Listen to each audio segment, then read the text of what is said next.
हर हर महादेव। देवों के देव महादेव जी के चरण में प्रणाम, मेरा प्रणाम स्वीकार हो। गौरा पार्वती माता के चरण में प्रणाम, मेरा प्रणाम स्वीकार हो। गणपत ललनमा के चरण में प्रणाम, मेरा प्रणाम स्वीकार हो। सब गुरु भाई बहन के चरण में प्रणाम, मेरा प्रणाम स्वीकार हो। माता पिता के चरण में प्रणाम, मेरा प्रणाम स्वीकार हो। गुरु भाई बहन, मैं ये कथा सुनाने जा रही हूँ, इस कथा को पूरा सुनिए और रहस्य जानिए। हर हर महादेव, घर घर महादेव। एक गांव, बहुत बड़ा गांव था। इतना बड़ा गांव था कि जिसका गिनती नहीं था कि कितना बड़ा गांव है। वहाँ के लोग, सारा लोग पुण्य करते थे, एक दूसरे पर नज़र नहीं करते थे, सारा लोग एक दूसरे के बात मानते थे। वो गांव में बहुत तरक्की था। लेकिन दूसरे गांव से, उस गांव से नहीं, दूसरे गांव के 3 लोग उस गांव में जाके बस गए। उस गांव में बस गए। उस गांव पे नज़र चढ़ गया कि अरे हम इस गांव में जो रहेंगे तो चोरी करते करते मेरा बरसों बीत जाएगा, मेरा 7 खानदान भी चल जाएगा, उसके बाद भी यहाँ का धन नहीं घटेगा। हम क्यों ना चोरी करें। वो वहाँ चोरी करने के लिए रहने लगा।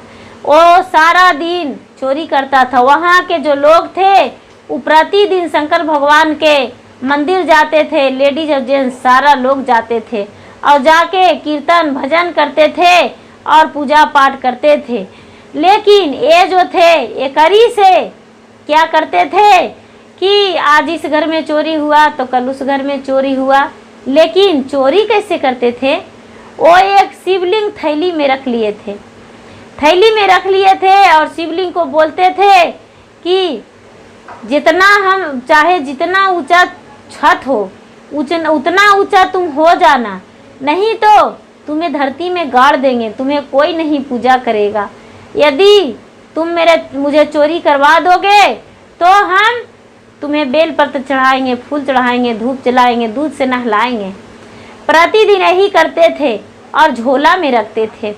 जहाँ जिसके घर में जाते थे उसके घर में शिवलिंग को ले जाते थे और बाहर से ही शिवलिंग को लगा देते थे और शिवलिंग पर लात धरते थे और बोलते थे, ए भलवा हमको चढ़ाओ छत पे, तुझे कितना बड़ा न होगा हम देखते हैं। शंकर भगवान क्या पूरा शिवलिंग ऊंचा हो जाता था, इतना ऊंचा, जितना छत रहता था उतना चढ़ जाता था। चोर चढ़ जाता था, शंकर भगवान चोरी करवा देते थे। लेकिन शंकर भगवान का यही डर था कि बोलता है कि नली में डुबो देंगे, दूध में धोते हैं हम, नली में डुबो देंगे, गाड़ देंगे नली में, मेरा पूजा कौन करेगा। यदि नली में गाड़ देगा तो पाप ही सही, पाप तो कराना बहुत बड़ा अपराध है। बोलते थे विष्णु ब्रह्मा आप ही कुछ कीजिए, कुछ न कुछ कीजिए, इन चोरों ने हमको परेशान करके रखा है, क्या करें। वो शंकर भगवान भी बड़े परेशान थे, लेकिन उनका मजबूरी था कि चोरों को मदद कर रहे थे। और वैसा ही करते करते पूरा गांव में हल्ला होने लगा कि आज मेरे घर लुटा गया तो कल मेरे घर, उनके घर लुटा गया तो परसों। वैसा ही करते करते कुछ दिन बीत गया, 1-2 महीना बीत गया। जो लोग बसे थे वो बहुत गरीब थे, लेकिन इनके घर में धन हो गया, इनके घर में धन हो गया और पता भी नहीं चलता था कि चोरी कैसे हो जाता है। शिवलिंग पर दिया चढ़ जाता था, शिवलिंग पर दिया उतर जाता था। शिव जी का लिंग थोड़ा हो जाता था छोटी सी, और झोला में चोर रख लेता था, झोला में रख के चलाता था। ब्रह्मा जी सोचे ये भक्ति भावना गांव में नहीं रहेगा, ये तो बहुत गलत हो जाएगा, इतना गलत हो जाएगा जिसका कोई ठिकाना नहीं है। पूरे गांव को ये ख़त्म कर देगा 3 चोर मिलकर। कैसे करके मैं क्या करूं, कुछ न कुछ तो रास्ता निकालना पड़ेगा। और क्या किए कि एक बूढ़ा रूप धारण कर लिए, दोनों ब्रह्मा और विष्णु बूढ़ा रूप, जुलजुल बूढ़ा के रूप धारण कर लिए और सरस्वती और लक्ष्मी चारों निकल दिए और उस गांव में जहाँ मंदिर में कीर्तन भजन हो रहा था वहाँ चारों खड़ी हो गए और बोल रहे हैं, कौन हो, क्या कर रहे हो, थोड़ा हमें भी जगह दे दो, मुझे भी जगह दे दो, मैं भी बैठूंगा, मैं भी भजन करूंगा। तो कुछ लोग एकरी हो गए कि बूढ़ा बाबा हैं, थोड़ा बैठने दो, थोड़ा बैठने दो। कहाँ पर बैठ रहे थे? जिनके घर में शिवलिंग के सीढ़ी लगा हुआ था, वहाँ पर चारों बैठ गए, वहाँ पर चारों बैठ गए। और जैसा ही उनको बगल में बैठे, वैसा ही उनका मन बेचैनी होने लगा कि अरे मेरा घर में आज तो चोर नहीं ना ढुक गया है, मुझे अजीब अजीब ख्याल आ रहा है। जाते हैं देखने, लगता है मेरा ही घर में आज चोर ढुक गया है। जा रहे हैं देखने। वो जिसके घर में चोर ढुके थे वो बेचारा उठ के चल दिए। तो 2 बेटे थे और एक पिता थे, तीनों चल दिए वहाँ से। तीनों चल दिए तो गेट खोलकर और अंदर घुसे तो देख रहे हैं कि 3 चोर पूरा घुस के धमाकुचड़ी कर रहा है, धमाकुचड़ी कर रहा है। पूरा सामान इकट्ठा करके बांध लिया है, आंगन में सरिया के रख दिया है और घर में किसी का नींद भी नहीं टूट रहा है।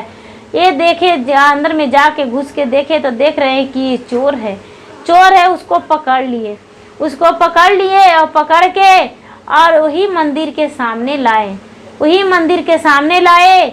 और यहाँ पर देख रहे हैं कि जो बूढ़ा बूढ़ी थे वो कहाँ चल गए, वो तो है ही नहीं है।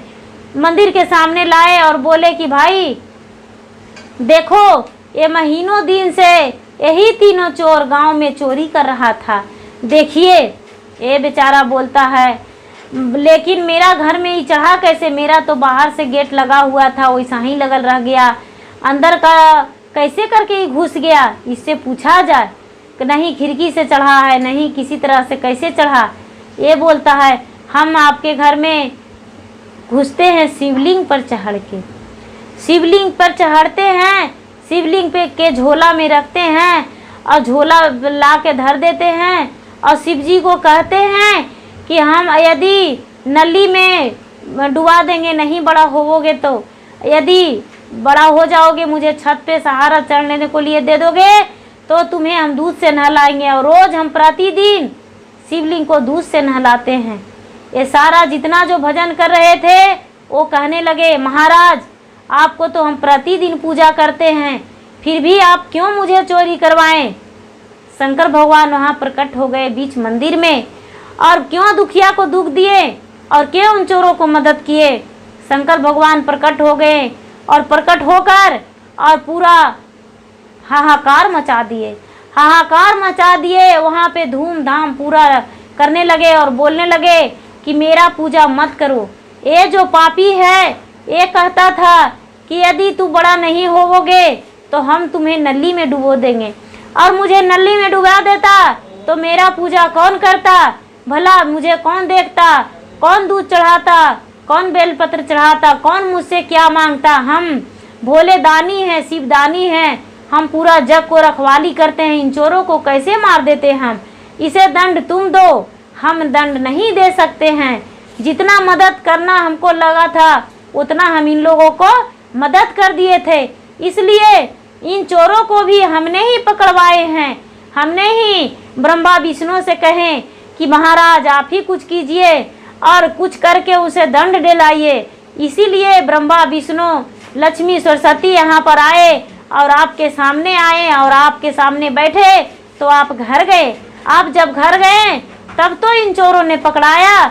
यदि ये उन माता और उन देवों ने नहीं बैठते तो आप घर नहीं जाते, आप घर नहीं जाते तो इन चोरों ने नहीं पकड़ाता। इसीलिए हम सबको भला करते हैं, हम सबको दान देते हैं, किसी से दान लेते नहीं हैं, सबको दान हम देते हैं। इन चोरों ने मुझसे भी भला मांगा था, भला बोला था कि हम दूध से नहलाएंगे और मुझे मदद कर दीजिए, तो हम इन्हें मदद किए। इसमें मेरा कोई कसूर नहीं है। अब जो चाहो जो मुझे भी सजा दे सकते हो, चाहो तो पूजा करो और ना चाहो तो पूजा मुझे नहीं करो, इससे मुझे कोई आपत्ति नहीं है। हम अपना वन में जाएंगे, वन में एक तपस्वी बन के रहेंगे, हम ऐसे भी वन के वासी हैं।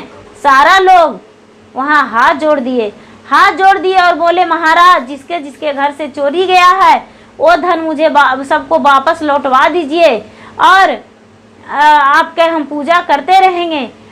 यदि ये चोर नहीं पकड़ाता तो आपसे दर्शन नहीं होता, इसलिए गांव में चोरी हुआ तो अब यही बहाने, लेकिन आपसे मुझे दर्शन हो गया महाराज। ये बहुत बड़ा पुण्य का बात है कि आपसे मुझे दर्शन हो गया। अब ऐसा हम आपका भागीदारी नहीं कहेंगे कि आप पाप किए हैं, पाप का भागीदारी नहीं बनाएंगे। पापी तो हम हैं कि हम आपको पापी बना रहे हैं।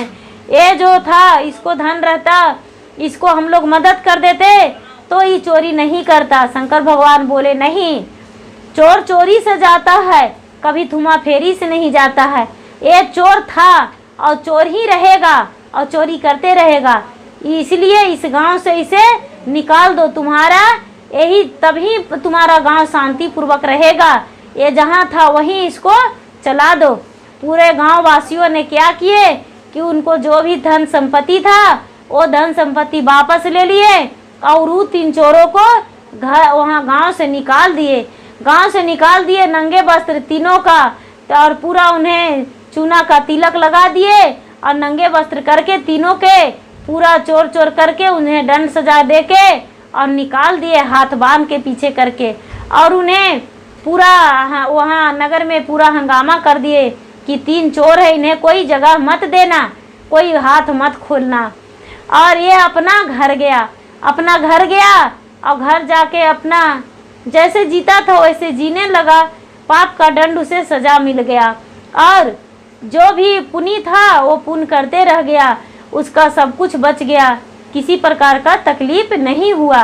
जो पाप का भागीदारी होता है उसे पाप ही मिलता है, उसका भागीदारी पापी बन के ही मिलता है। जो पुण्य का भागीदारी होता है उसको पुण्य ही मिलता है, चाहे किसी रूप से भी ले।